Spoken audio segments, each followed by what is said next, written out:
Meeting to order. Welcome. As required by the open meeting law, you're hereby informed that the town will video and audio tape as well as broadcast this meeting, potentially live broadcast this meeting. In addition, anyone who plans to video or audio tape this meeting must notify the chair prior to the meeting. Anyone? Seeing none. Okay. On the first item of business, public comment and announcements. Anyone? Public comment or announcement? Seeing none. The next is the approval of the minutes for September 12th, 2019. I'd move the minutes be approved and published. Is there a second? Any comments? Just next time, because you knew I would not be at the last meeting because you had changed the date. I wasn't informed that we were not having a meeting last week until I emailed. And so I actually changed a medical appointment this afternoon so that I could be here. And I haven't heard anything from you, Chris, since August. And I know You're not getting a copy of the postings?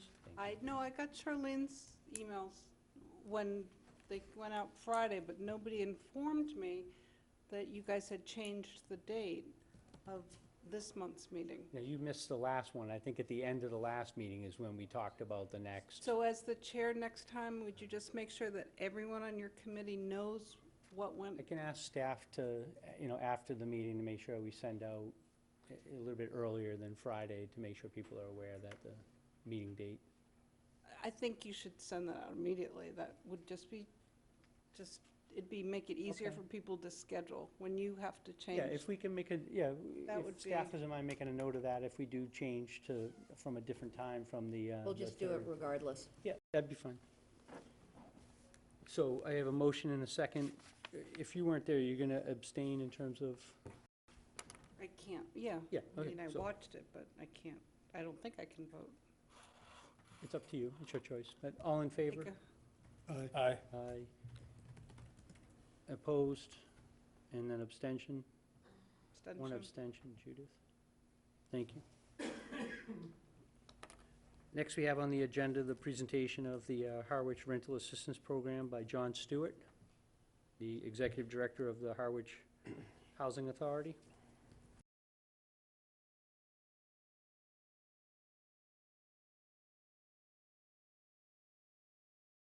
Get your face known. Yeah. This is Tracy Cannon, who works in the office with me and runs the program pretty much. And by pretty much, I mean all of it. And we are here just to seek a letter of support from your board for continuation of the rental assistance program. We're looking for $200,000 from CPA funds. And did you, I actually, because of my other job, had a chance to go through what CPC had for submissions. I didn't notice that on there. Was it formally submitted to the CPC? I dropped it off, yes, at the selectman's office, and she Okay. was supposed to make sure it got to where it was gonna go. Okay. That was, By the, well, way before the deadline. Way before Yes, the I deadline. made sure. you may want to just follow up. I'll make sure, I can't yes. remember the lady's name, the secretary, Yes, but she provided me with a summary, and I didn't happen to see it on there. okay, I I'll could make sure stand that it corrected, was but- in. But yes, I definitely got it in on time. So just for folks that may, I think I've actually seen your submission in the past, but Yes. maybe you can walk through what the intent of the submission is? What we do is we run a rental assistance program. It's 3 years for the participants. It's a maximum of $350 a month, and it's just to offset the price of the rent. It's based on their income. They can't make more than 80% of the area median income. Then we look at their gross and what their rent is, and try to get it at 40% or less of their income for their rent. Maxes out at $350, so $350. a month, yeah. for 3 years. Okay. And it's a one-time deal just to help people trying to get on their feet. They can't sign up again for another 3 years. That's it, one-time deal, so. Okay. We've been doing this for, I don't know, 12 years now, I guess. And we run the same program for Chatham. Okay. Do we get any materials? I didn't notice any materials in the package. No. Okay. Yeah, no, I've read through it. Grab Dawn's. No, we don't have it. We don't have any. We didn't get anything. It's for the not packet. in No, I'm that. saying you never got any of this. Copies? Oh, thanks. She just I has have it There on my was phone. material that was in the packet, and then there's material that was distributed. Yeah, she didn't get Just what was before the distributed meeting. for the Oh. meeting. Yeah, that's. Okay, Okay. thank you. Sorry. Okay, so you're requesting a letter of support from us in terms of your application to CPC for the Housing Authority in the amount of $200,000. Just to ask, the rental assistance program, do you fully expend that $200,000, or what's your annual? 2% is the admin fee to run the program. The rest goes into the assisting rentals. And it's 3 years for the participants, but that money sometimes will go into a fourth year, depending upon as people drop off. We renew them every year, so they may start off needing $350. Second year, they may only need $250. And then And it that can then go- frees up money. It can go down, but it can't go back up. So Right. once the number goes down that we're giving them, it can't go back up again, so that frees up money for somebody. Like, we're at the end of it now, but I just I'm just able right now to be able to give somebody some assistance. Larry? Because Is the 200,000 annual, or is that for 3 years? That's for the 3 3 years. years. Oh, okay. And that'll, at $350 a month, that'll do 15 families for the full 3 years. But you need that, so it could be, And is there a demand for that? yes. In other words, if you had more money, could you use more? Yes, Okay. Yeah. I'm afraid so, yeah. Judith? So I wear a lot of hats in town, and one of them is, I'm also on the Housing Authority.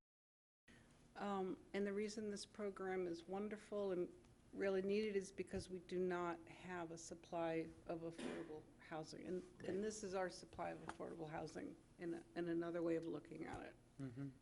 It's a critical program. This is really wonderful. Okay. And the annual expenditure that you have you fully expended? I guess I'm trying to get a sense to the level of urgency that you have for the timing. What we have left will run out before we get the new money. Okay. And do you have a waiting list of people? We that- do. Yeah. And you don't even have to you just have to say there's a new, all you have to say is to one person in town, we just got approved for some more money, and then the word gets out and people flock. Okay. Yeah, my only discomfort is that we didn't have materials in the packet for board members to review this. So I'm just wondering, timing of CPC, they're going to make a decision, I think, in December for their funding. Okay, I'm not sure. I believe but- that's I what can they've put done together something historically. for you guys and send it out. I mean, just a breakdown of, is that what you mean, like a breakdown of what it is that we're asking for? Yeah, just a copy of the CPC application, so we would have that to review, and then just how the program has been expended over so we get a sense Sure. for what the allocation is on an annual basis. Yep, we can do that. That's easy. Yeah. And Okay. I think some of that was covered in one of the presentations you guys did, I think, on how towns deal with affordable housing, and when we had As far as the utility of a rental assistance program? Yeah. Yeah, it's a very standard type of program. A lot of Right. different towns have it. Yeah. Okay. So do you want continue this Yeah, I discussion to think the if we next could meeting? continue it So to you the can see next the meeting. application? My hesitation too, just, we have an application into CPC, and I think we want to understand as a board that if we're going to support something that is beyond then CPC's ability to fund something that we have, I think we need to find out what priority we want to put to things in terms of our submissions. That's my only hesitation too. But this is a program that actually allows people now to stay in housing. It supplements their rental costs, and because rental costs are so high, Yep. if we don't support something like this, there's a gap. Yeah, I don't want to, I'm not indicating that, at least I'm not against it. I just. I don't think we're competing is what I'm trying to say. Well, CPC only has about $350,000 available for housing-related expenses. We have a request in already that the board has previously voted for $550. 550. And if this is 200, now there's a request for up to 750,000, 300,000 worth of available, at least directly for housing funds. We don't have the money. Yeah. Well, it's not quite that simple. The CPC does have about 70% of theirs is undesignated that they could put towards it. But I think it would be better to have a little bit more information for the board members, because I agree, this may be the highest priority and can do the most good in the shortest amount of time. But instead of just saying, giving you yes, without kind of understanding the issue, I think is unfair to the board. So I think if we table this to our next meeting in November, they're not gonna make a final decision, CPC generally historically, until December, that we will have time to have that material and have that discussion. Very good. And in the So- meantime, I'll find out what happened to my applications. Yeah, you should just check that, just, at least the summary I was provided did not have that on there. Okay, I will make sure. But if you can give us a copy of the application, the spend that you have, how many people are benefiting on an annual basis, Yep. I think that would be helpful for us to. Yeah, we can make you a spreadsheet with all of that, so. Okay, All right, very good. Thank you very much. thank you.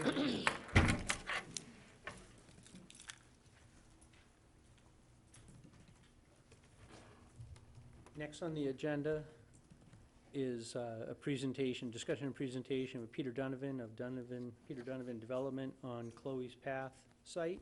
So I'd like to welcome the two proponents of Chloe's Path. Yeah, why don't you come up to the front table? Okay. And if you would just take a moment to kind of introduce yourselves to the board and. Back pointer.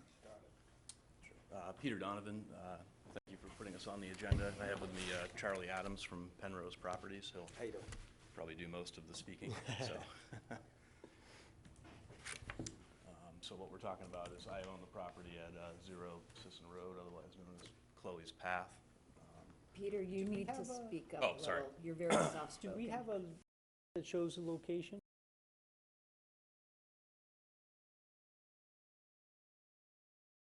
People can't see who are over there.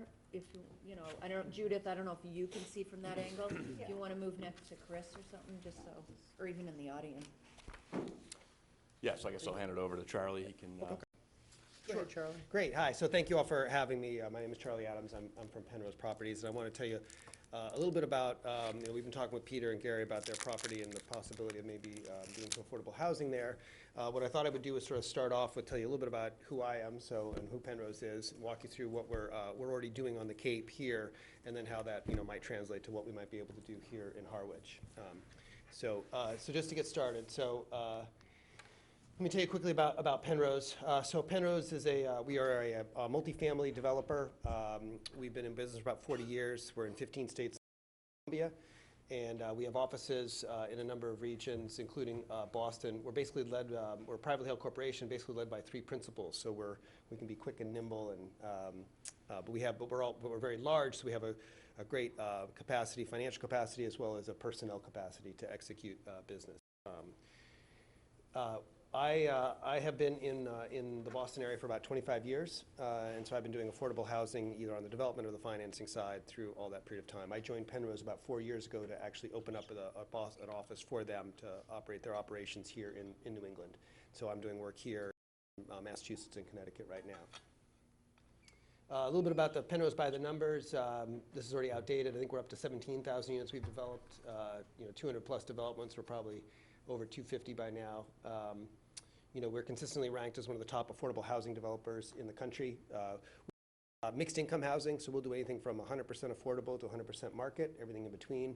Our specialty is doing mixed income where, with an strong affordability component.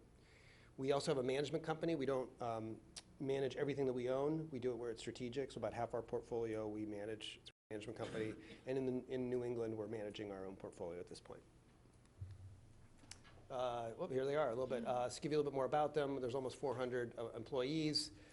We were excited last year to be named the Management Company of the Year for New Jersey. We do a lot of work in Pennsylvania, New Jersey in particular. We have a big volume of business.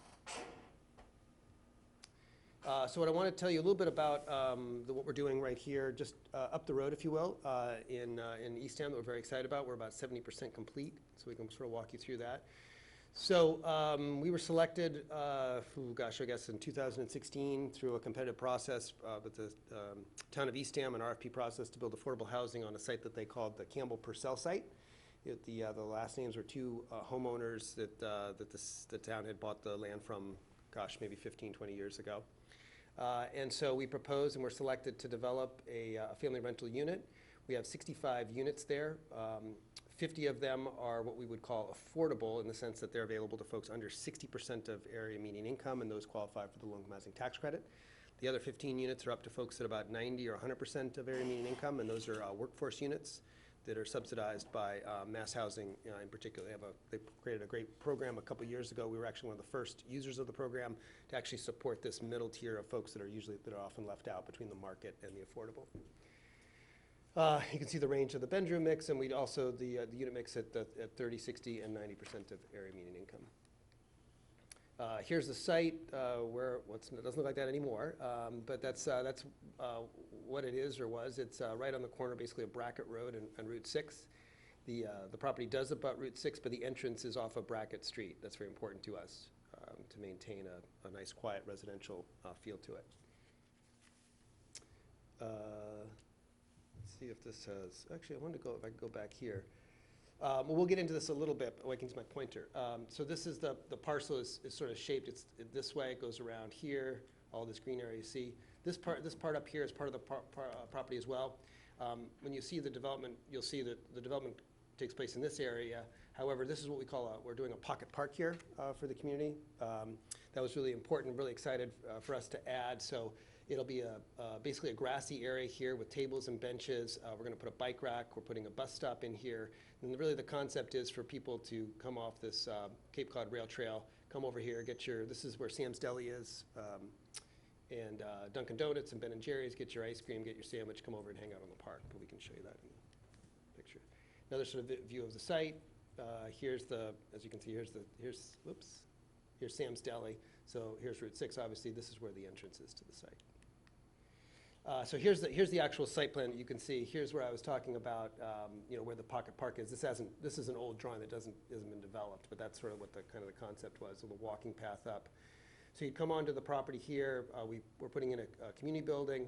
Let me just step back for 1 second. So the overall idea was to create a village-like setting where the units were clustered around two town greens. So what was really important to us, what we try to do wherever we go, is adopt the style of units for the neighborhood or the community in which we're working.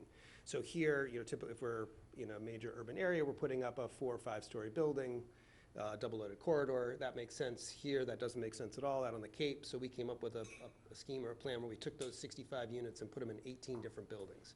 So we have 18 different buildings scattered throughout here, plus the community building. And so the idea is they're clustered around two kind of town greens here.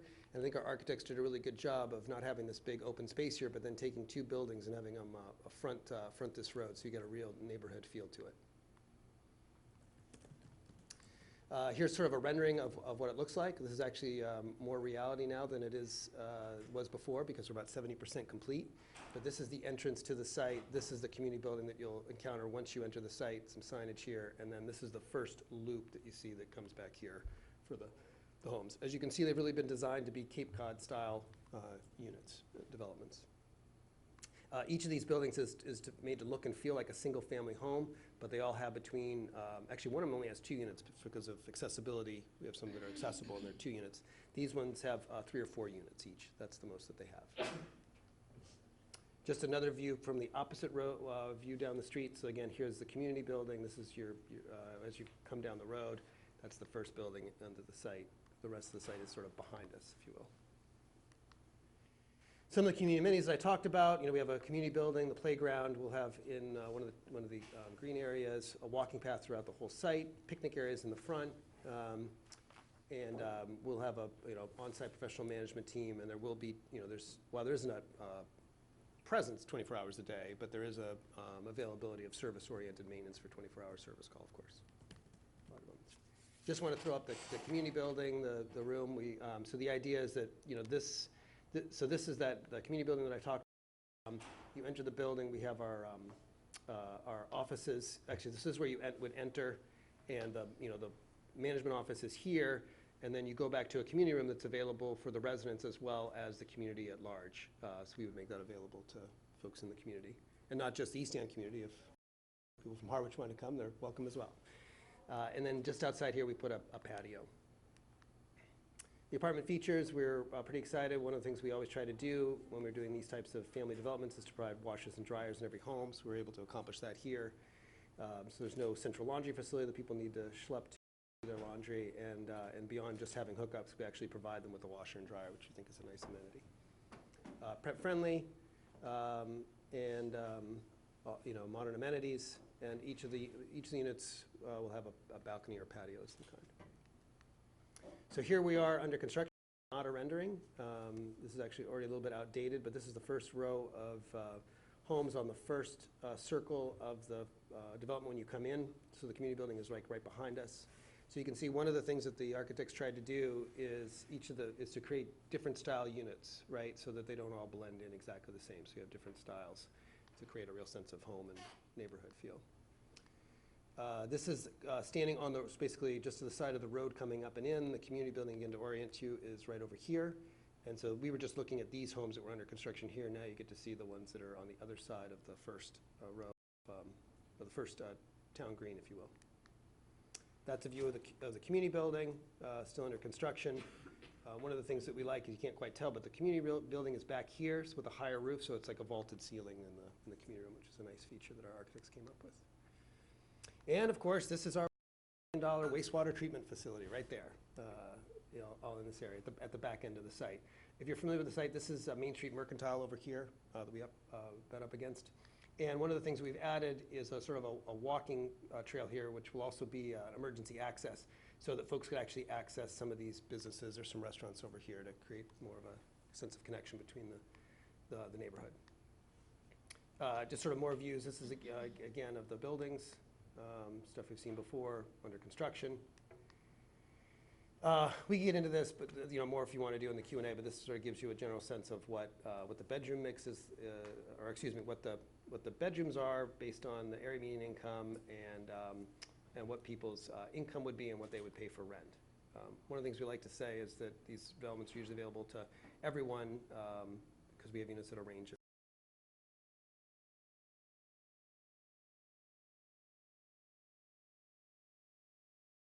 With Peter about is perhaps the potential of doing something similar to what we did out in Eastham on this site here. So these are some images that you put together for us that actually shows you the site. I don't know if you want to add anything here, Peter, but this is so Sisson Road comes down here. It's called Chloe's Path. Is that the name of the? Yeah. Mm-hmm. Yeah. So this is a site that they have. That they've subdivided into 7 lots and put in a road here at the end. So here's a sort of another better view of it where you can see where it's actually been divided. So again, the road is in. This has all been set up for development. More images of it. It's right across from the cultural center. You guys all know the site better than I do. And so then what we would think about doing is something similar to what we would do in Eastham, where we would, this would be a 50-unit development. It's not as large a piece of land as the one in Eastham, but we could get 50 units in here. 50 units is usually the minimum that we need to make these developments economically feasible and professionally managed. So our architects have done a job of figuring out how they could get 50 units on here without doing a mid-rise building, right? This is not, again, we want to be we're always interested in doing something that makes sense for the community, and we wouldn't think about putting a mid-rise building here. We would do a similar type of model where we would have smaller buildings with 3 to 4 units, very similar to what we would be doing in Eastham. And so this would also include a community building like we have in Eastham right here at the entrance. So we would try to use the road as best we could. We probably would need to make some modifications. Again, this is just an original early sketch of what we would do. We would certainly make this road not quite as oval and formal looking as it is to give it some more shape, but this was just an exercise to try to figure out on a yield study if we could actually get 50 units here.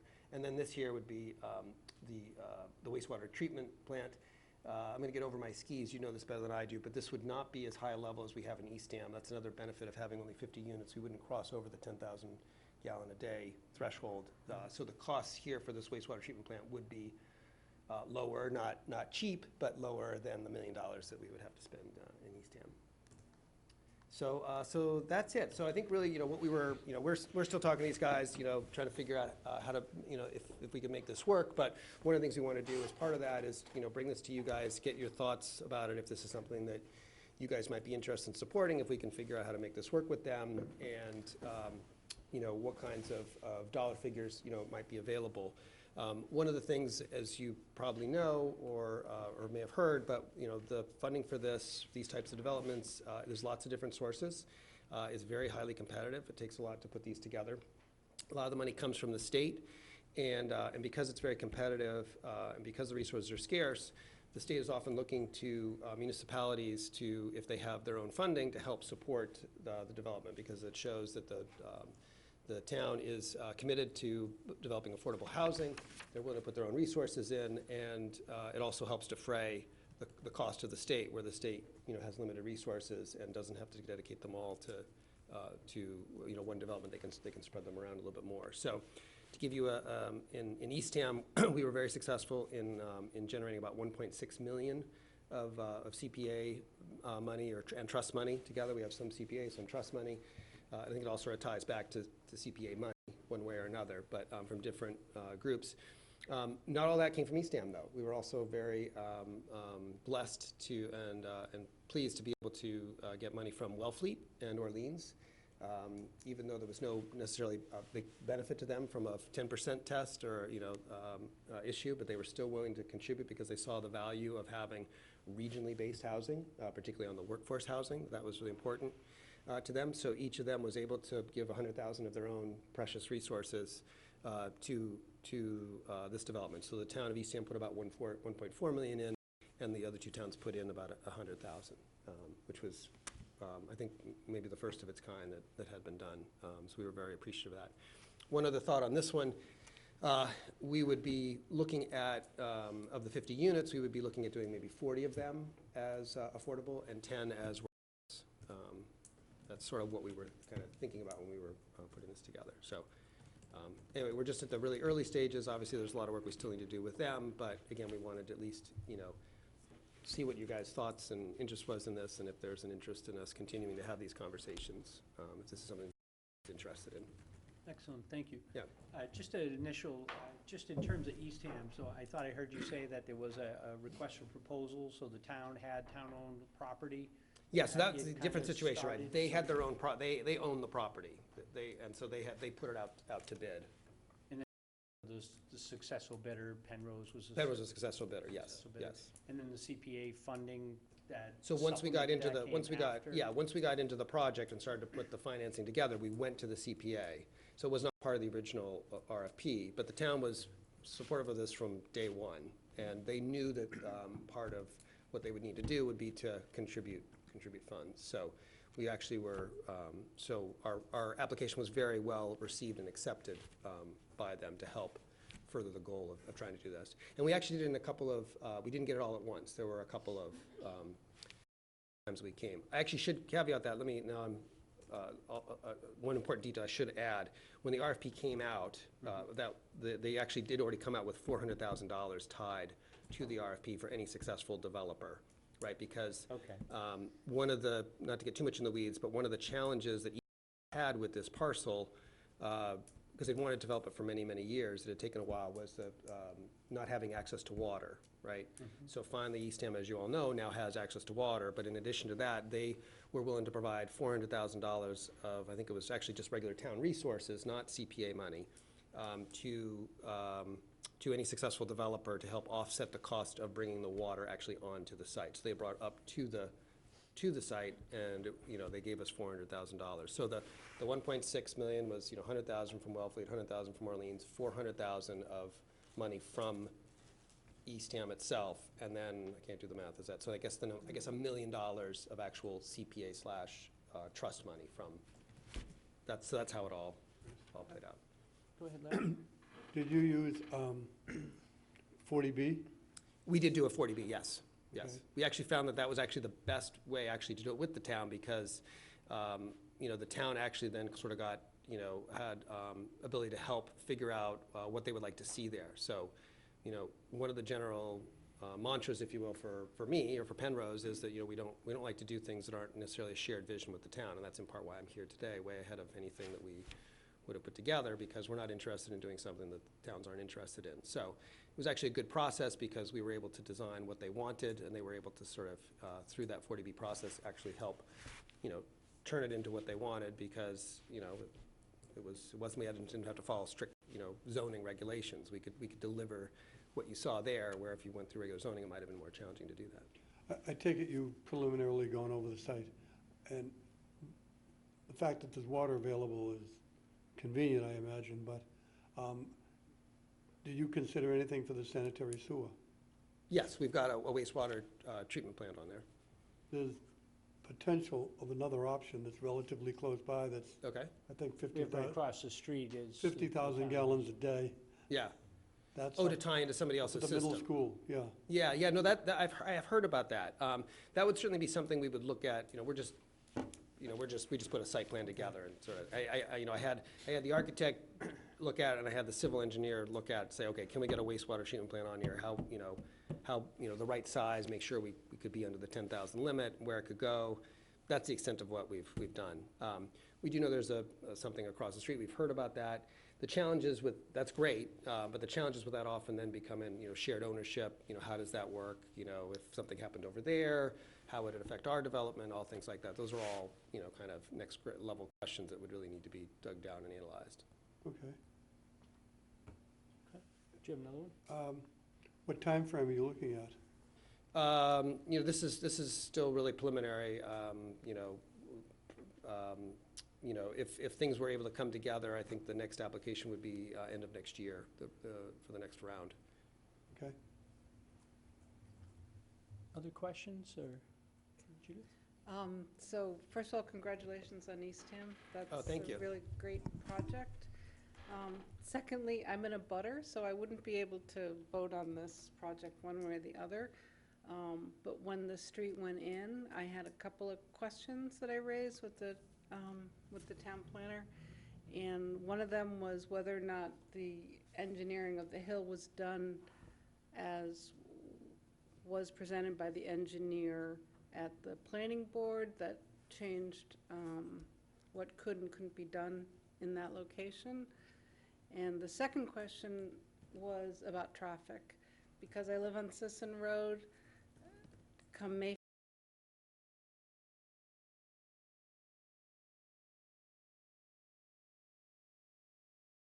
so I wonder if there's been any thought given to a second entrance, so there's an entrance and an exit, and/or a possibility of traffic light similar to what they have in, I think it's Centerville on Route 28 by the fire station there, just outside of Hyannis. I don't think it's Hyannis anymore. When the emergency vehicles need to go out, the traffic light activates. I'd love it to activate all summer long, because it's a 40-mile-an-hour street there. And that's been a challenge when, years ago, I was on the committee to figure out what to do with the middle school across the street there, the old middle school. And one of the challenges that was brought up, and I believe the police did an informal traffic assessment. Somebody did an informal traffic assessment. So that's the challenge. I'm not again, I mean, I'm here because I really Yeah. believe in affordable housing, and the one design I had seen was very different from this. I think that's lovely, but I think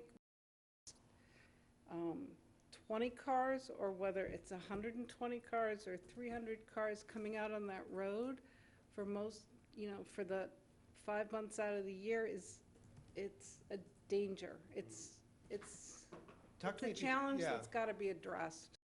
where you would think another opportunity for another entrance would be.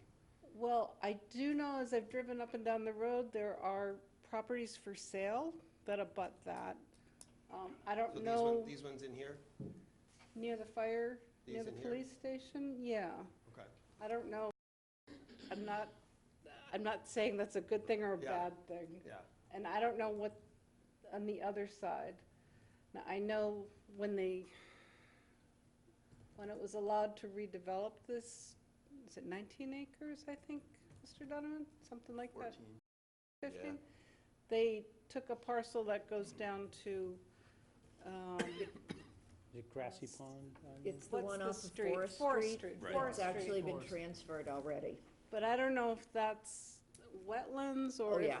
Yeah, so that could not be No. a egress. Yeah, we would have loved to get a second entrance there, but Yeah. that was not a possibility, so. And I don't know about South Street area. The only place I could possibly imagine if there's something that could be worked out with the town on, I don't even know, I'd have to go back and see what even this looks like, but Probably that. could do like Actually, an go emergency, you could do like an emergency access. It'd be the same difference back of though, the wouldn't it? police Well, station. and I was thinking like in one way and out the other. I think that But you're makes for a coming safer out on traffic. Sisson though. You're still putting the traffic onto the same On road, Sisson, so, same road. yeah. like Brendan says, the traffic is gonna be the same whether it goes out 2 exits or 1.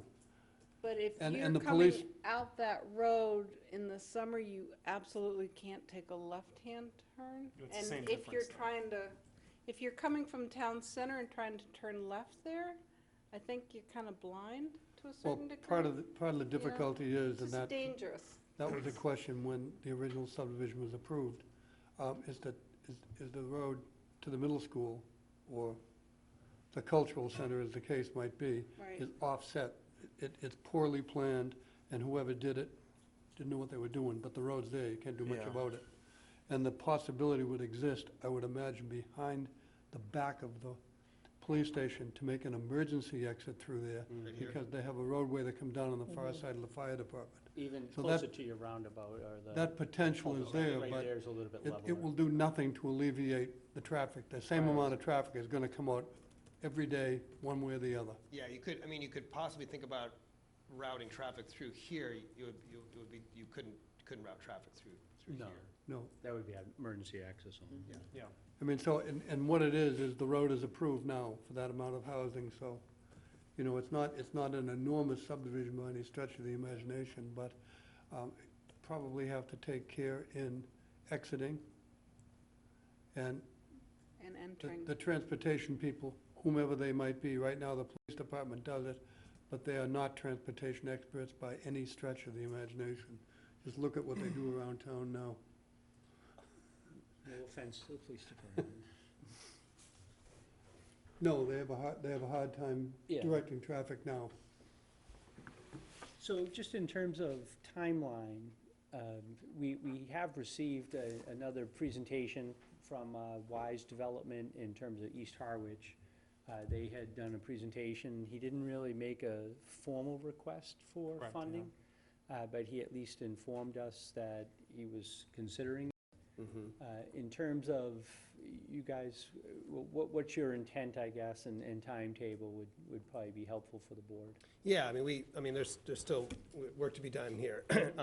But, if this were to come together, the earliest we'd be able to be applying to the state would be, well, they did pre-apps at the end of this year, so then next February, so not this February, a year from now. And then those awards are made in, usually like in August. Then it would take, a little while to close the deal. So now we're talking I'm losing my dates here. We'd be into 2021. when we would- 2021, Right. okay, so you're. Right, so there's definitely time. So I think really and with this, with the money that we got in Eastham, we actually got it over a couple of different fiscal years. So it wasn't like, and I know because those are big numbers, it could be spread over a couple of years. And we also understand that, you can't make forward commitments, right? But, that's how we were able to do it in Eastham. And, again, these developments often take a couple of years, bites of the apple. So your ability to be successful on your first application is pretty small. Deals like this have more chance of success because they're on the Cape, because they're on family housing, and they're usually with local support, because they're CPA towns. All those things are really important to the state and make these developments, a high priority for the state. But it's, again, it's very competitive. You usually have to go in a couple of rounds. In Eastham, we did basically 2 rounds. It was sort of 1.5. There was a mini round, which they have now, which is actually helpful. So you don't have to usually wait for a whole year if you can get invited to the mini round. And you could phase it too. We would not phase the, Phase it. we would not phase the 50-unit construction. We would do it all at once. But we could work with, if the town was interested in contributing, we could take different, X amount this year. When I say phase it, you could build it over 2 years, because 50 units is pretty efficient for Cape Cod in 1 year. Yeah, so we're doing 65 units in 16 months over in Eastham. Okay. Judith? Just an idea to, But it's continuous. It's not, yeah. I'm just thinking transportation challenges. Might be something to consider. Creating housing that is for folks that would be using public transportation for whatever reason. Sure. So I have a standing offer that I did in Eastham and I do anywhere, that I will build a bus stop in front of the development if the bus will stop there. So it's my standing I offer. think it is on the bus route, so there's probably a And I might add, you get extra points if it's smart development from the Commonwealth. Yeah. You're talking maybe the 40R stuff?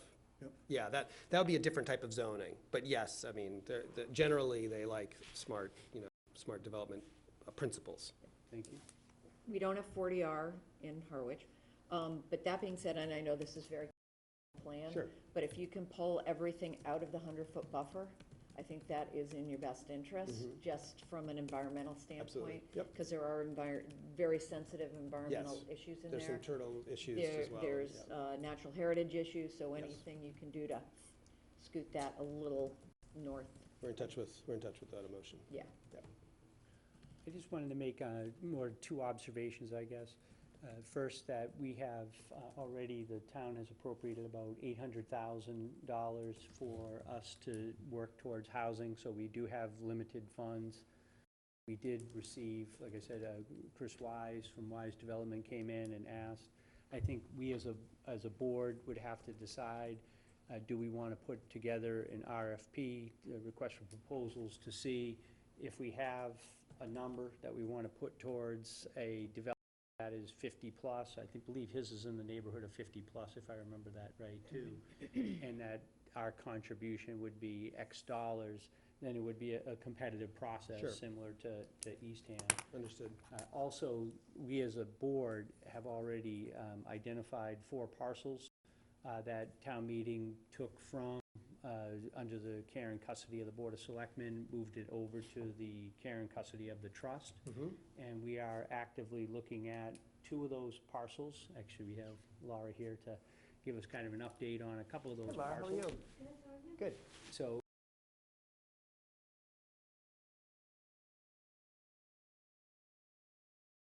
I think the idea is the donation of the land towards that development would be a significant part of that effort. But I just wanted to at least let you know that, we've only been in existence, this is our first year. We were formed last October. Yeah. So, we're a newer group, but we have several irons in the fire. Yeah. But that would be a discussion for us to have at a later date. Do we want to pursue a RFP for working with a private sector developer for a friendly 40B to try to make some additional headway?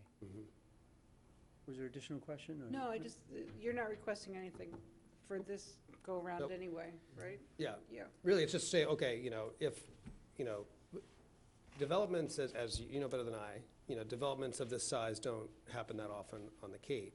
But to do them also takes a lot of resources. So, if we're gonna do this, it's really important to get a sense of, is the town willing to, contribute to those types of levels that are necessary to build this development? Because to build affordable housing, the whole motive behind this is the rents are down, so you can't leverage and you can't put debt on it, so you need to get equity and you need to get equity from the tax credits, but that's sort of capped at a level. But then it's also sort of all the soft money, and that includes some of the state money as well as the local money. So, that's really what we wanted to sort of get a sense of, if there was any kind of sticker shock with something like, what we're doing in Eastham in terms of a kind of a commitment. That's kind of what we wanted to sort of have a discussion with you guys about.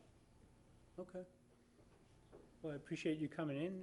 Yeah. I think we're, No, I would just love you to really explore that transportation. I think people are gonna wanna know about that piece. Yep. Yeah, I think people want affordable housing, so I don't Yeah. think that's, and the design is much nicer than the last thing that I had seen, so, yeah. Good. And Eastham's a great. Good. Great opportunity for So people to I go also, visit. I've made a standing offer that anytime anybody wants to come, and we're happy to give tours. which I think you did invite. I know I came up. I don't know. Yes. Actually, a few of us, I think, I've came driven up. through. Yeah. Oh, you're welcome to, Yeah. can't drive through, the contractor will get mad at you. Well, you know. It's actually, as a side note, is amazing, like, people will continue to drive through it. So every time I go to visit the site, the contractor's got more and more signs up that say, stop, they're closer together, the lane is, people just come onto the site, which is nice, but also not safe, so that's why we do it. Thank you. Andrea, did you have something? Yeah, Laura can speak to this, but we've been working with Laura on sessions 5 and 6 of the Housing Institute, and part of session 6 is a tour Oh, you of coming the on village the of Nassau Green. November We've been 6th? working with your colleague Rio. November 6th? November 6th, Yes, exactly. yes, I'll be there too, I think, at this point, yes. So if you You're all want to see the welcome. development, Yeah, that would you're be all an welcome to opportunity. Yeah, excellent. come in. What time as is well. that? You said 6 November o'clock. 6th at 6? Very good. Thank you very much. Sure, All right, thank you. thank you. I have, would you like hard copies of these? I have. Actually, that Oh, may be yeah. good for the minutes. Yeah. There you go. We have it electronically. Well, I didn't save it. I can do that. Can we save it so we have it electronically for Can the you send minutes? it to us, please? Well, he has additional. It's one of three. Doesn't like what I Next just up did. is discussion with the Affordable Housing Committee with Chair Art Bowden, and request to have a joint meeting with the trust. So if you want to come up, Art, and Save this to the desktop. Good afternoon, Art Bowden, Housing Committee Chair. I made a presentation Monday night before the board, and I could make the same one again, but I've already have a meeting set up with Don Howell Okay. and Larry Ballantyne next Wednesday to discuss this. So I don't know if I want to take any more time than, because I can go over what I said Monday night before the Board of Selectmen. I have a present, so if I'm following you, you have a meeting with 2 members of the board Right. later That- next that- week about what? That came to me yesterday Okay. in an email, and I responded. So we're meeting next Wednesday morning at 9:30, Okay. so to go over basically what I said Monday night, and you were present, Chris. I was. So Why I don't can you go ahead and read it? You're I can go over this again, and like I say, I have this is the second act of a one-act play, really. So anyways, since I'm here, I'll go over it again, what the hell, and here was my presentation. I have voiced my concern in the past of the role of the Housing Committee now that the town has fully an operational housing trust. At present, it appears that the Housing Committee members are only observers in the housing initiative. We're kind of sitting on the sideline waiting for something to do. And to keep up with things, I attend the Housing Trust meetings, which I've been going to all of them. I go to all the Real Estate and Open Space Committee meetings, and when appropriate, I voice my concerns and opinions. Additionally, I have been attending the Lower Cape Housing Institute sessions, which I find very educational, very informative. And once again, I think everybody on this board should be going to them. That's up to the individual. The most recent session dealt with towns creating partnerships between their housing trusts and their housing committees, and it was a real eye-opener for me. This was last week, of what the various towns in the Lower Cape are doing between their housing committees and their trusts, and the partnerships that they've created. So at some point, they've realized that, two of anything is better than only one of the thing. So there's just a lot of activity going on there. Other towns are working together to include the housing trust, the housing committees, and the housing authority. So it's like a three-pronged approach. Each one would have their own goals and missions and so on and so forth. But it'd be a bigger team that's an advocate for housing. It is important that each committee have a part in the town's housing program, definable responsibilities and goals. And the town people should be made aware of this partnership. And here I'm diverting a little bit because it came to my attention the other day that, and this person will go unnamed, that didn't quite know the difference between the housing committee and the housing authority. So I said to myself, well, I know that can happen, but this person should have known the difference between the two and what their mission is, so anyways, there's some education that needs to be done here. Initial areas that should fall under the housing committee's goals are outreach and research, and these are two things that my committee has been kind of kicking around a little bit, but that's as far as we got, just kicking them around. And the housing committee should be part of the Housing Trust action plan process. So I know you're in the process of doing, so I firmly believe the housing committee should be part of it. I do not intend to solve the challenge tonight, but to start the conversation with a partnership between the Housing Trust and the Housing Committee. Thank you. That was my little spiel. So out of that, I now have a meeting with Larry and Don. What nights are your meetings, in case we wanted to have a joint meeting? What Well, we days do meet you- on, generally, it's the first Monday of each month, and it's at 5 o'clock. First Monday at 5? Yeah. So, we found the later the meeting, the better it's attended. 4 of the 5 members are gainfully employed. I'm the only retiree Gotcha. that doesn't have a schedule. Okay, so why don't you, you let us know how you make out with the Oh, you selectmen, definitely and, will. I'm not gonna keep try it to schedule myself. something. Thank you very much. Thanks, Art. So the next item on the agenda is discussion and presentation on the role of the chair of the Affordable Housing Trust. I think, Judith, you wanted to have this on there, Yes. so the floor is yours, I guess. You want me to do a presentation? You asked to have on the agenda the role of the chair. Yes. Giving you an opportunity to... I'm being looked at, I don't know why. Sorry. We were going to discuss the role of the chair as far as the duties of, I think it was, well, number one, if there was a backup in case you couldn't be here, The because, vice chair is Dawn.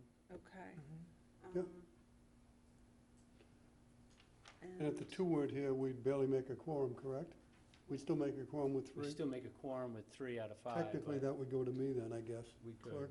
yeah. Then But it would if- go to the clerk, would be third. That's But all. if he's remote participating, Then it No. wouldn't then count. you don't have a No, I quorum. have to physically be here for that, Yes. I know. Yeah. Yeah.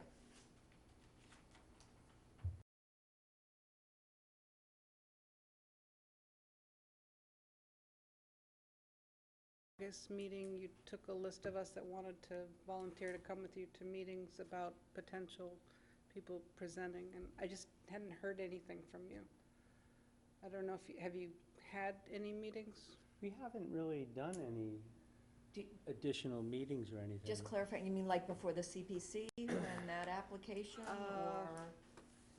Just 'Cause I anything think- that might, I don't know, if you've You- had any you would- meeting with any potential developers or any, also to look at what parcels the town had that might be available that we could, as a group, discuss.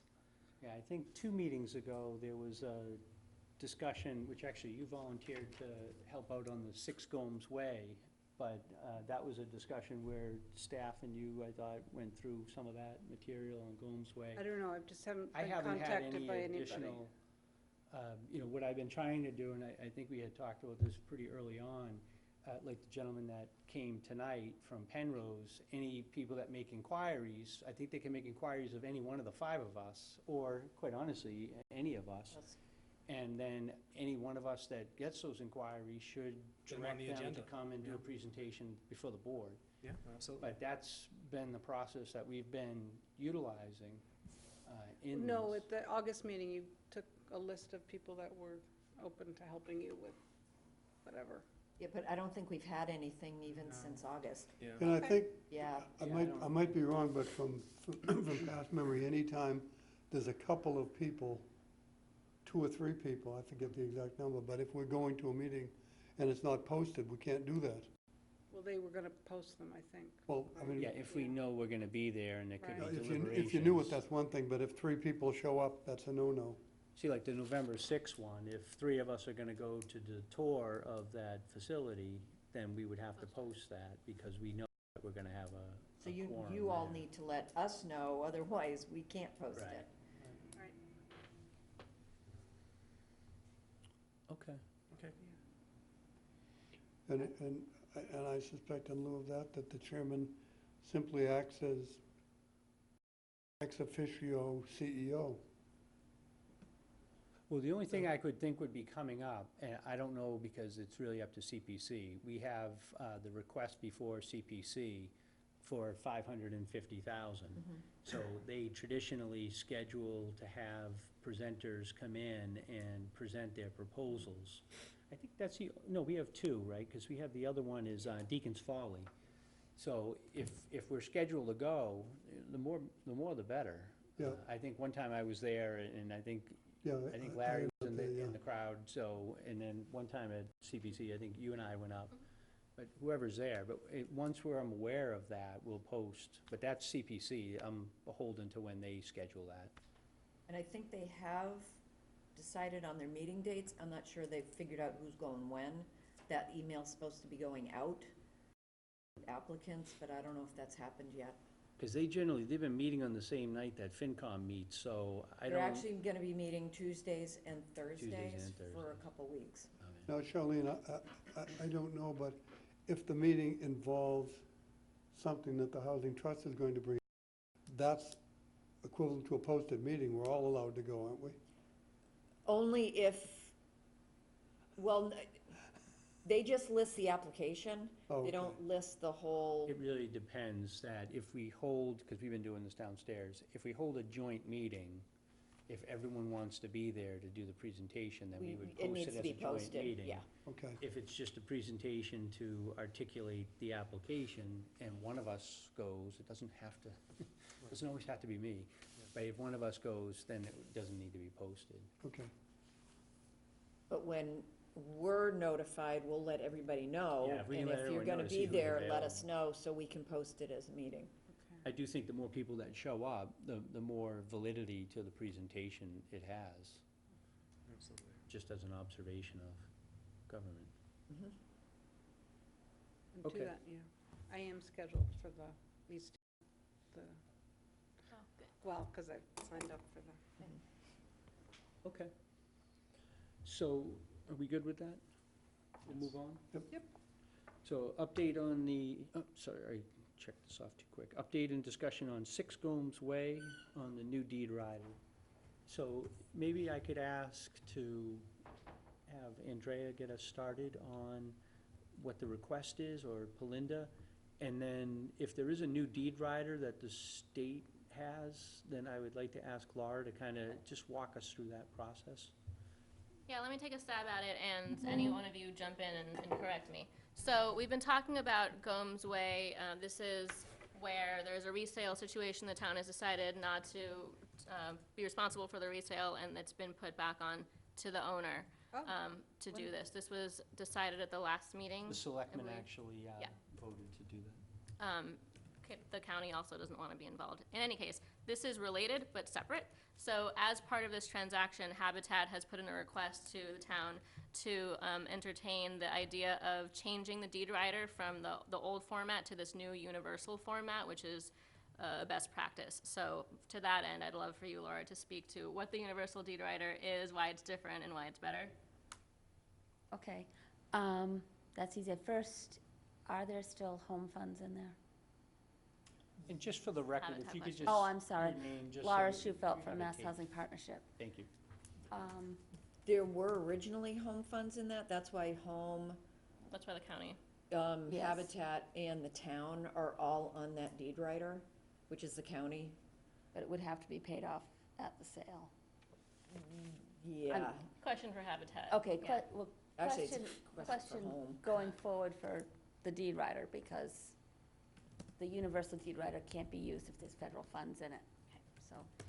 So the universal deed rider was actually approved in about 2006. And the difference between that deed rider and everything prior to that is that it has been approved by Fannie Mae and Freddie Mac to survive foreclosure. All the old deed riders don't survive foreclosure. So that's what it means. If there's a foreclosure on the property, the deed restriction goes away. And then we lose the And then affordability? You lose the affordability. It can be sold to anyone. This new deed rider, the universal is not new, but it actually has a new form. There's a couple of little, really tiny edits that were done, but Fannie Mae wanted. And it does survive foreclosure.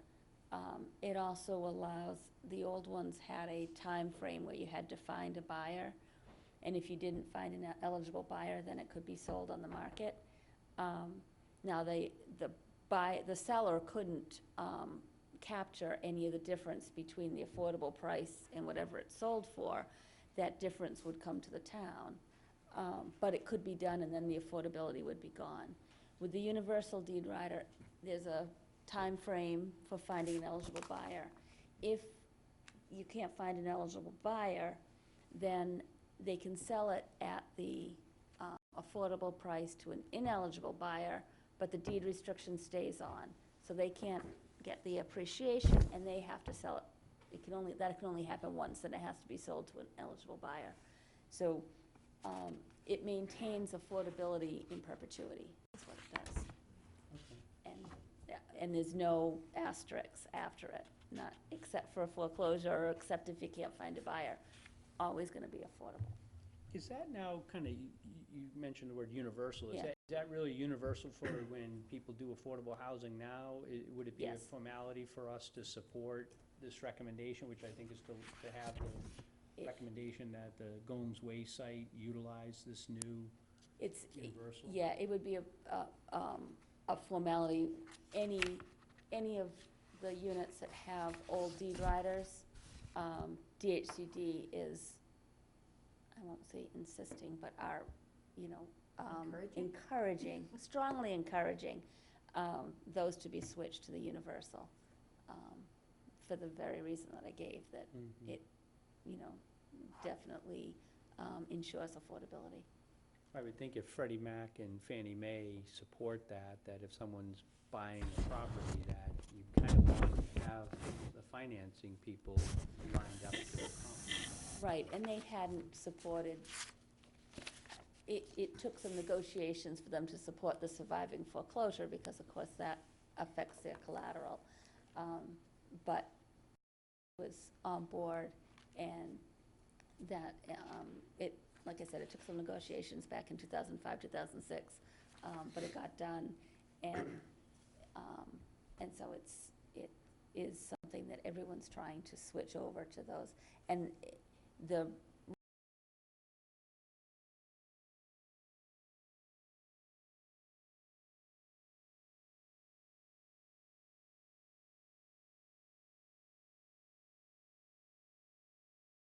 so there's not usually an issue with the seller wanting to change it, so, or agreeing to change it.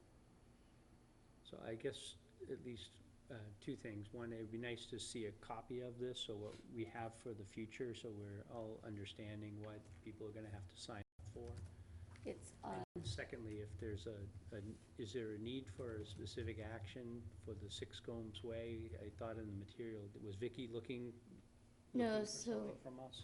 sorry, excuse me. A final email from Vicky indicating that no further action is needed. And that Gail from HAC, they will be using a universal deed writer. Okay. and it's on DHCD's website, so you can find Get it it there. through your website too, right? I don't think so. No? Okay. Maybe if we could put that on our portion of our website, so if people have an interest or wanna see it too, that people can see that. And Any questions?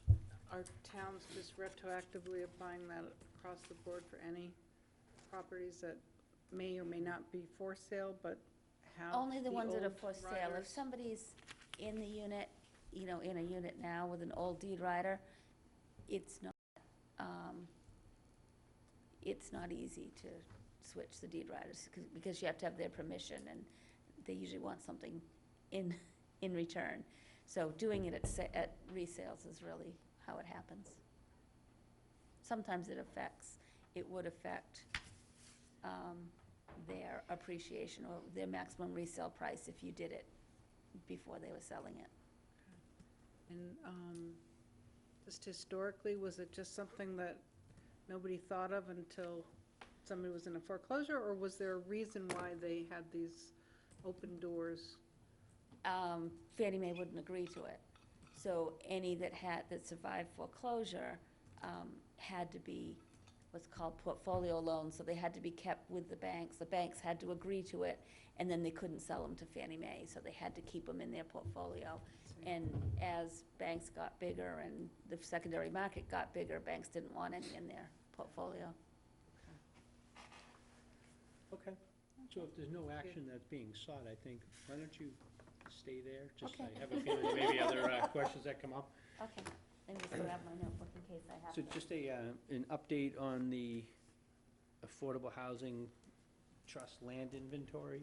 So we have 3 projects that we have had some discussions on as a trust. The first one is Sisson Road. Do you want me to start with you and then go to Laura, or how do you want to do?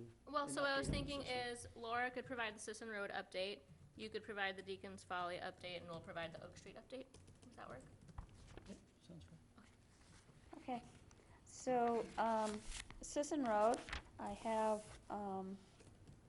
contracted with Bowler Engineering, BOHLER. We use them as our, We did actually You get a did get- copy of that, oh, so you did all the get board that. members have that available. But that's to for them. Oak that's the Street. Oak This Street. is Oak Street. Oh, I'm That's sorry. the Oak Street. I actually should send you the Sisson Road. Yeah, if you could send us, proposal. that would be great. And they have done a site visit. They are in the process of going through due diligence, which includes trying to see how much, for us, trying to find out what the capacity of the land is for putting a septic system on there. That's probably the biggest question out there. We do have the plans from 2008. There was, 2 sets of plans, and they've looked at both. I think the questions are around, I don't know how long the Harwich Junior Theater's lease is. That was a question that came up. I think it's like 25 I years. thought it It's- was 20 It's years. a long time left on it. It is. I thought it was I 20. think it was 30 years originally, and it's been there for a bit, so Yeah, it's probably been there since 2006 or 7, so. somewhere in my old files under the administrator. We can get that. Yeah, for you. if We it's more have it. than just a few years, it doesn't matter.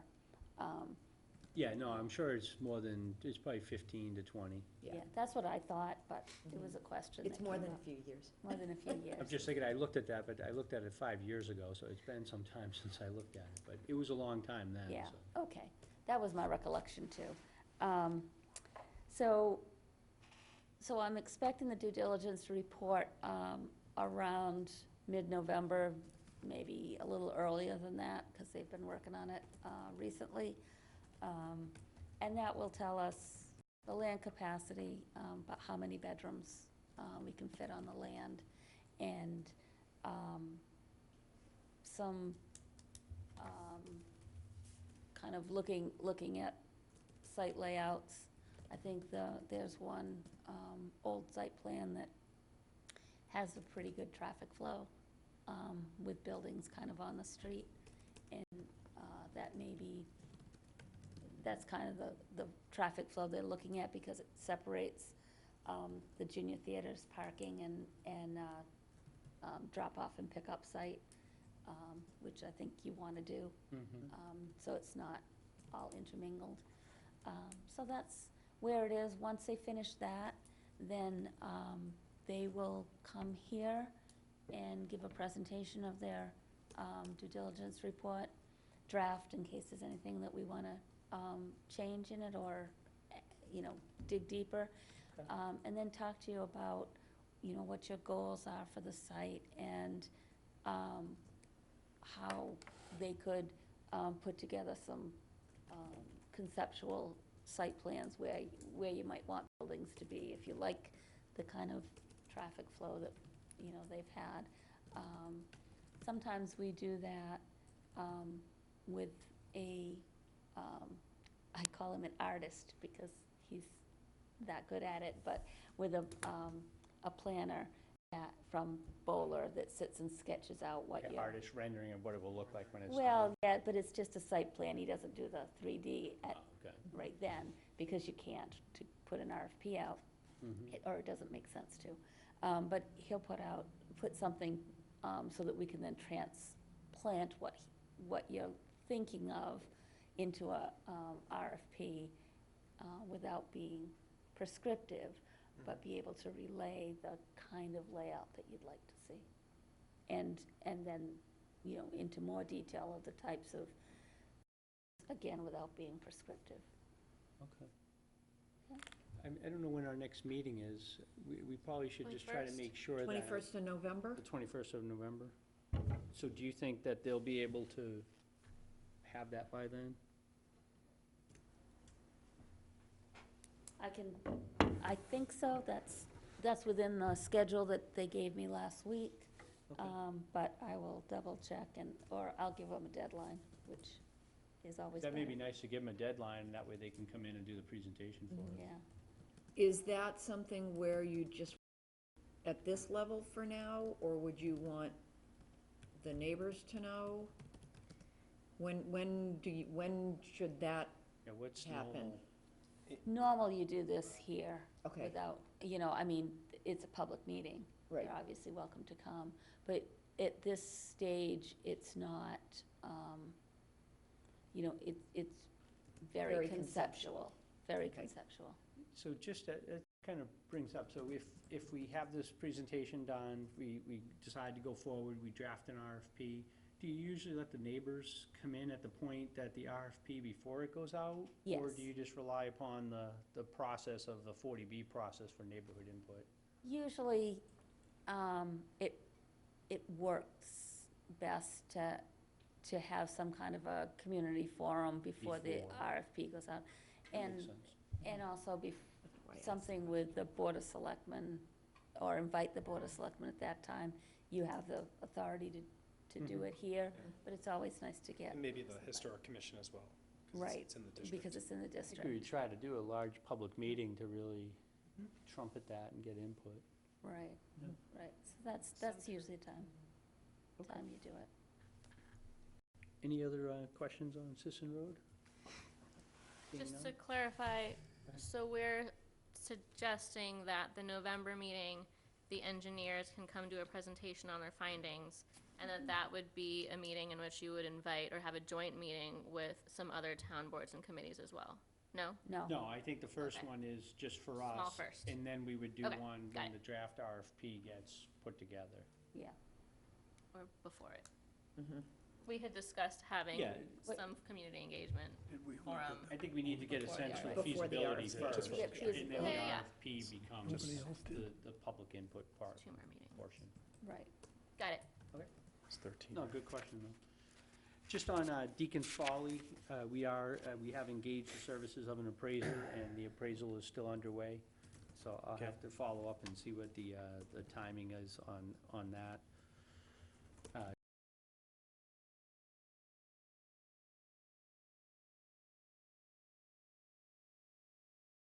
That anticipates attempting to purchase a site, some for affordable housing, some for conservation.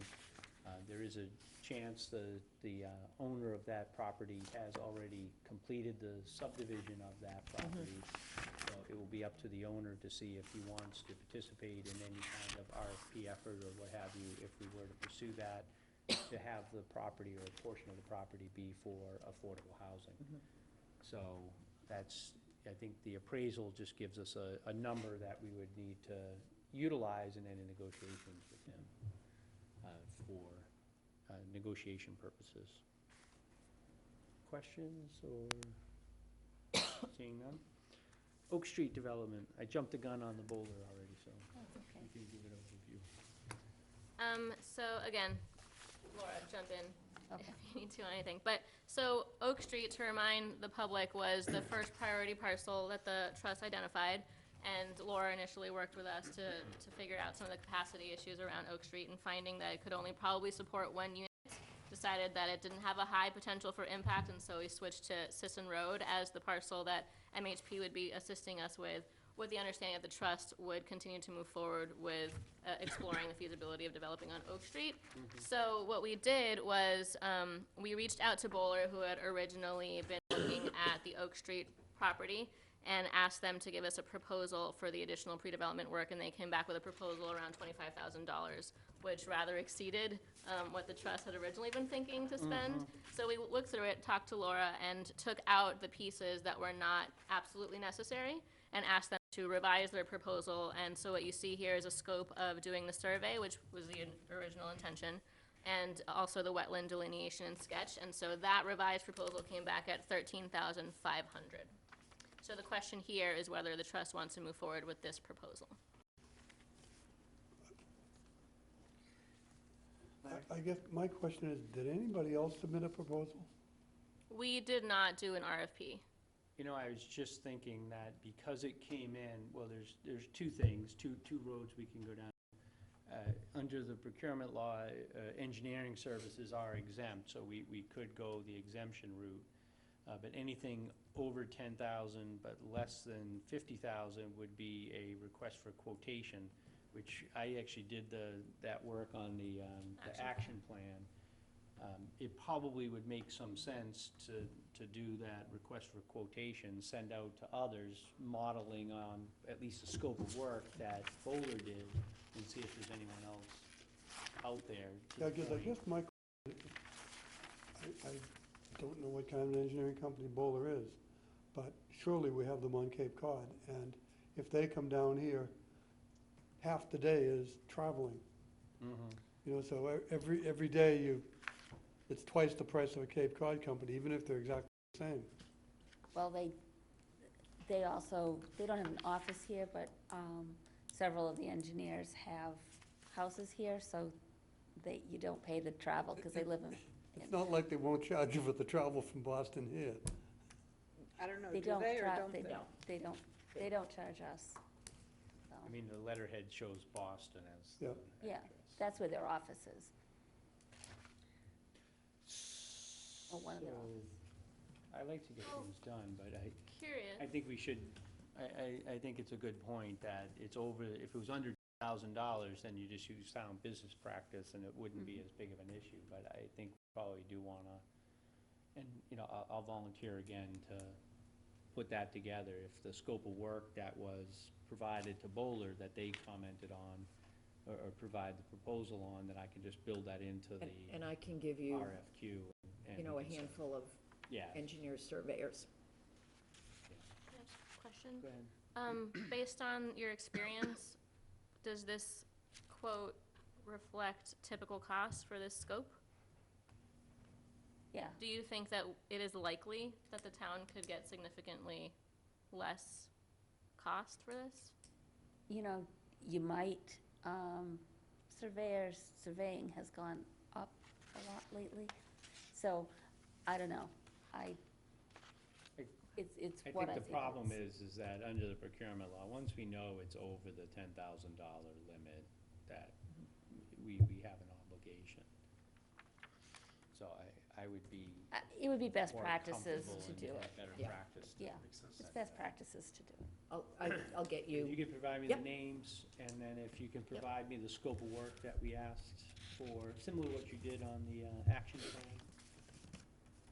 'Cause I have the boilerplate already built for the contracts and getting the request for, it's not a request for, it's a it's actually a request for quotation, thank you. RFQ. But not qualifications. Not qualifications, Yeah. quotations, that's right. And anything over 10,000, we're supposed to have a contract for, so we built the contract into the material too. I already did that. I figured if I built a boilerplate, then I'd just plug and go for future ones. How many names do you want? I can give you 50, I can give you 4, I can give you 5. Five Okay. or 7. And I think we could just do a courtesy to Boulder, that because of the amount the town wants to go out to bid, and I'll send them, they can obviously rebid again. I will do that. Okay. Any other additional questions, or? Seeing none, we'll get that RFQ out and try to have that timed for the November 21st meeting, similar to this. Housing Coordinator Report. Thank you, Laura, for your, thank you. Linda, you want to talk a little bit about the CPC allocation? And then we were hoping that you could explain the new reporting process. So I actually have to get going. Oh, that's right, sorry. Yeah, Belinda sorry. had to leave, we already did that. I'll Okay. do the, so in your materials that were distributed this afternoon, the finance director puts together a estimation. The way that CPC works is that there's a surcharge that's applied to everyone's tax bill for the current fiscal year. There's a balance that is in the account, and then everything that was expended at town meeting is taken out from that. So you can see on that, I'm gonna use the bottom of the page.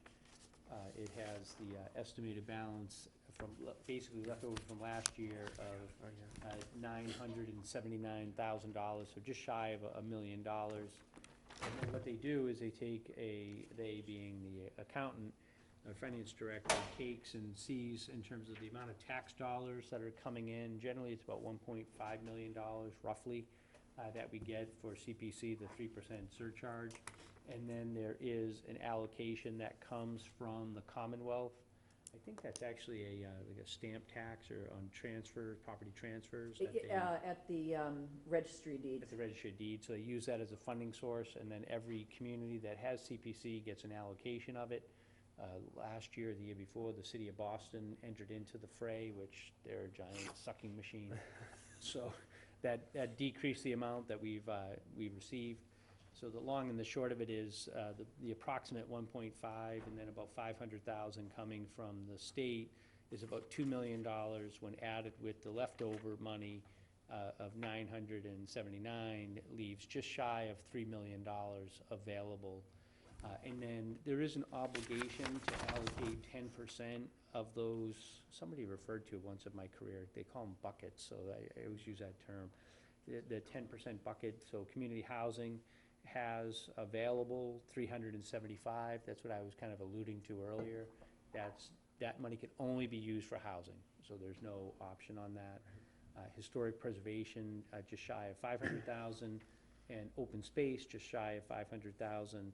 And each of those is 10%, so the 70% is what's it's called undesignated fund balance. That can be used for any one of the three, or recreation. Recreation has become the unofficial fourth bucket, but it's not in the statute.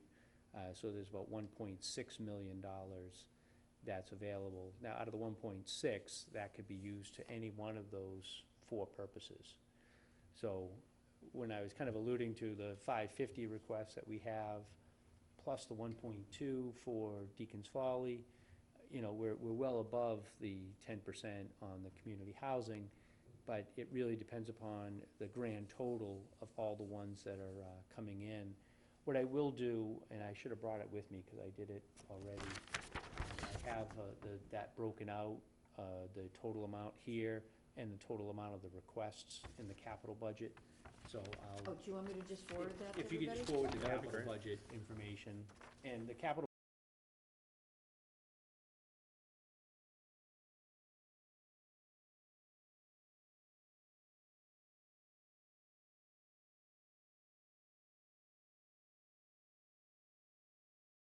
I didn't have that on my Yeah. list. I hope that, different topic. So that's the overview of the CPC. Thank You probably want me to keep going. Yeah, well, I just have the update on the action plan now. Okay, just actually before, on the cell tower funds, I did ask, I went to look for it myself and had some continuing struggles trying to find the account numbers. It does appear that just from the cell tower revenue, we have about $70,000. So just over $70,000. And I don't believe we've allocated any of that. All the funding for CDP comes out of the CPC allocation, so not related to the cell tower. Because that will be something that we'll want to know for the action plan discussion. Okay, good. Okay, so action plan process is moving along. So a request for quotes was sent out several weeks ago. After all, the deadline was Tuesday, the 22nd. It was sent to 5 entities, and we got 1 response. So it's always better to be able to compare. The good news is that the response was from Jennifer Goldson's company, who I would say is uniquely qualified to do community engagement work, which of course is an important component of the action planning process. So because we just got it on Tuesday, it is not in your packet, but you all have copies of her proposal in front of you. I know the trust had talked about a $20,000 to $25,000 budget for this project, and her proposal came in at $23,880.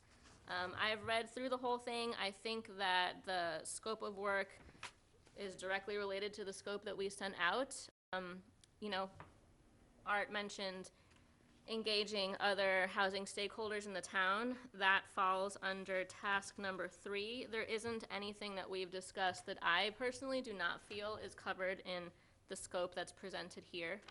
I can go through the different tasks. I think if you were to kind of glance and get a sense of what she's suggesting, the tasks that are on page 1 and 2 really lay it out very succinctly.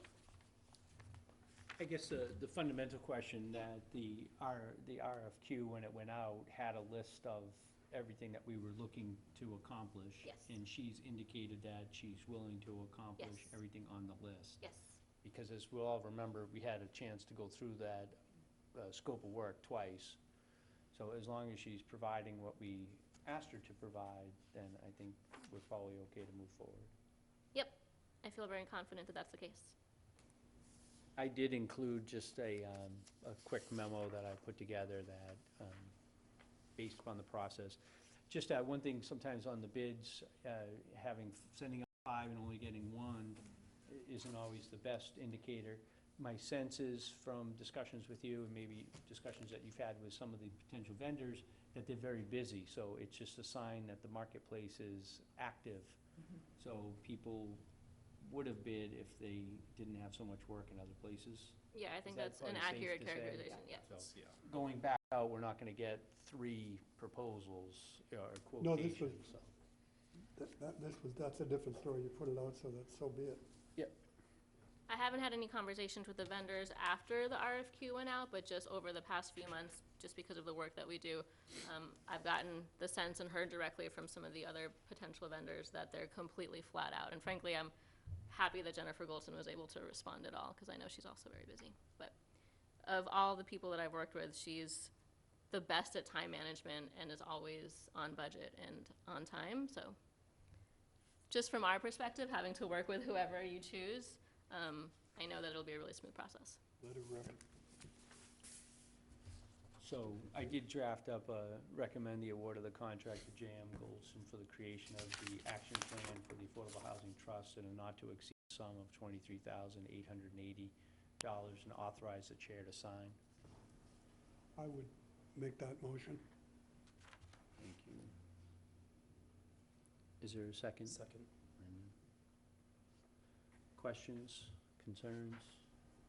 Seeing none, all in favor? Aye. Unanimous. So I will send her, well, maybe, if you don't mind, just let her know that I'll be sending her the contract for Yep. her to fill out, and we'll get that squared away. Excellent, so we'll be off and running. Okay, the next thing was, this is really pulling into Caleb's work. I don't know if Caleb's here. Yep, he's Yeah. So they can probably speak to it better than I can, but as you know, there was videotaping of the Pine Oaks luncheon that occurred a couple months ago at this point, September. in September, to get some video from residents, and Caleb has put together this first draft of the video, and so the ask here is just any feedback that you have for Caleb. Can I hit play? Okay. So we're gonna witness Caleb's editing skills in this. I'm sure he knows better than, And I saw it before editing, and it's so cute. he knows more than I do, I'll say that.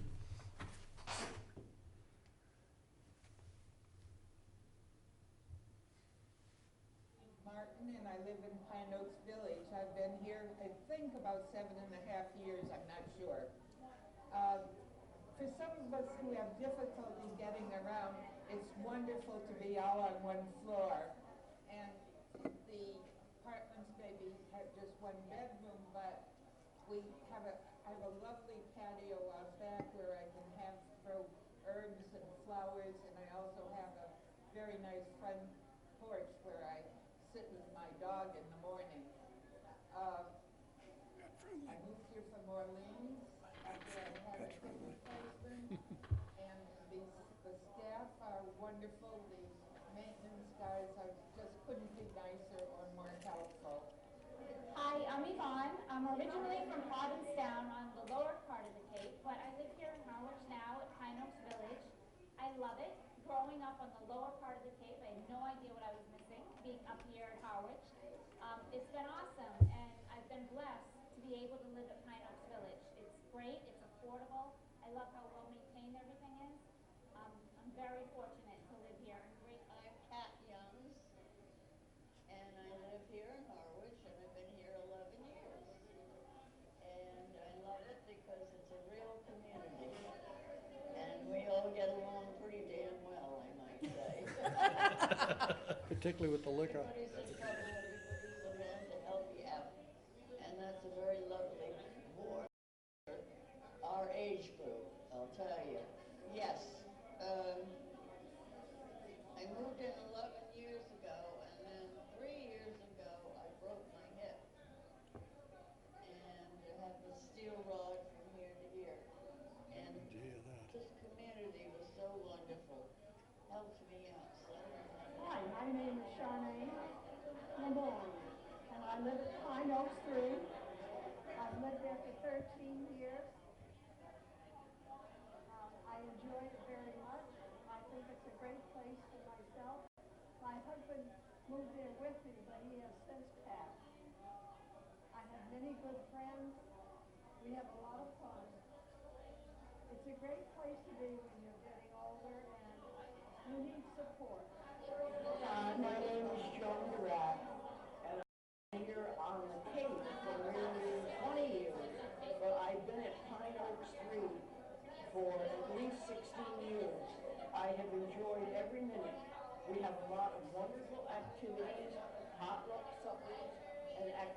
activities for the older people, which we are.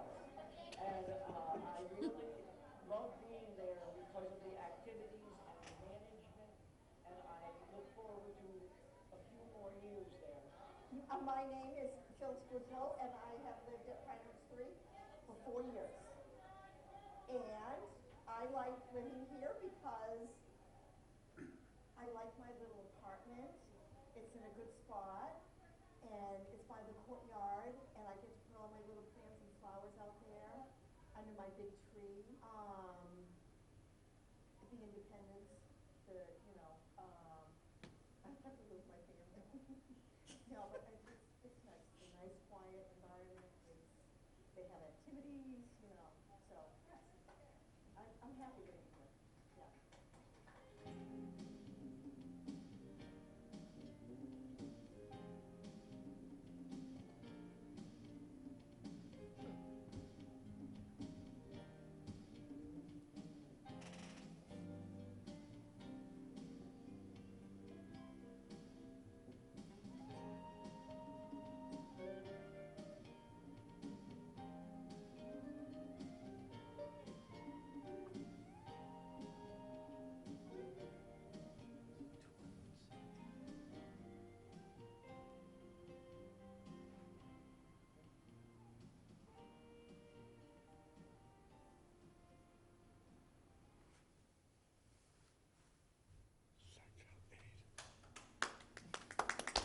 Yeah, that's a nice job.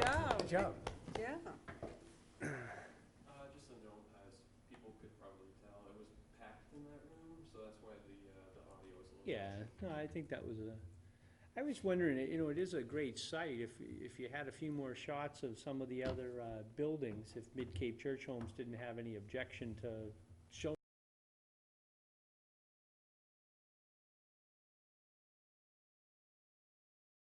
a few more shots of kind of. Yeah, because the next time somebody says, oh, that's Section 8 housing, that's what you can show them. But that's, Yeah, it's a great job. well done. Yeah. Look out Hollywood. I probably should have said, of course, the reason why these videos were done is so that we can have some material to show who in the community needs housing. That's the whole point of the video. So I think it is appropriate that they don't talk too much about affordable housing in general and talk about their own experience, because that really resonates Don't with people. mention you gave them cheeseburgers and hamburgers to keep them talking, huh? Hot dogs. We didn't do that. That was something that Pine The Oaks ice cream did. truck. The ice cream truck. Yeah. That's nice. And were there any men interviewed? Huh? Were there any men Any interviewed? men interviewed. There, Yeah. there You know, the weren't. ratio- Most of the men die off fast because they They have had- to keep I the thought women. I the didn't ratio want is to say pretty that. No, there weren't a lot there, and when the I gentleman didn't we were wanna talking say to that. mentioned that, he said there's not a lot It's of a men. in the female-driven community. society once Yeah. you hit a certain age. It seemed like it was almost We like to 80% think women. all ages. Yeah. It was like pretty 80%. high, just from observation. Absolutely. Am I hearing that you would like I a think we video can go of the ahead and man? post that. Is that what you're asking, or we can go ahead and? Yeah, if there's any feedback, so like you said that you'd like more shots of buildings. And if That would be there's a an change. interview with a male, that, Or maybe do a shot of the crowd that shows a couple males having. Well, you might even come in and slowly pan the camera as you drive in. It's a lovely place to Yeah. drive in. Huh? It's beautiful. Yeah. You could go over to the one by the golf course too. Is that 3? That's 3. that's, Yeah, you could drive in This there one very was just the one slowly. on That'll kill Oak 5 Street minutes. too, and 1 and 2 and then 3. the grounds are gorgeous. Yeah, if there was any shots maybe of the luncheon to show that there are men that are in the facility The too. lighting wasn't great in the shots that I did get, but I can throw that in there. Great job. Yeah, no, very good job. Nice job. And maybe on the, the thing that Art mentioned about a home being for sale in town, I know we don't have time to bring that up, but it might be worthwhile trying to get that into Facebook, that if somebody is thinking of selling their home or wanting to downsize, it would be advantageous to talk to somebody in the town manager, the town planner, and see if we can start to work out a system where some of the affordable housing. What the We could options pick them are. up, we could option them off. So whatever, however you put that in, I mean, I think that would be an advantage, or to Art, yeah. I didn't mean to cut you off, but Just go a- ahead, don't talk too long. No, I won't. Just a comment. The wait list to get into Pine Oaks. I think some of the facts and figures about Pine Oaks, how long it takes to get in there, Oh, is very important. That speaks to the need, absolutely. You know, I mean, that should be part of the presentation. Excellent presentation. And Larry, you and I should not go over there. You know what happens. You're both happily married, stay away. It's not the villages. Okay, moving on. That's it. Our monthly report is in there as usual. And that's the end of my report. Thank you. Give that to Any other business? Okay, I'll give it to you. Just reiterate, next meeting is Credit card November 21st, November 21st at 2 o'clock. my brother's birthday.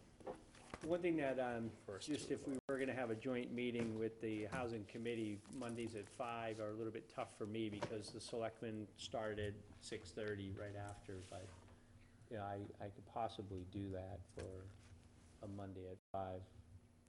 But we'll see when we cross that bridge when we get to it. Okay, any other, are we good?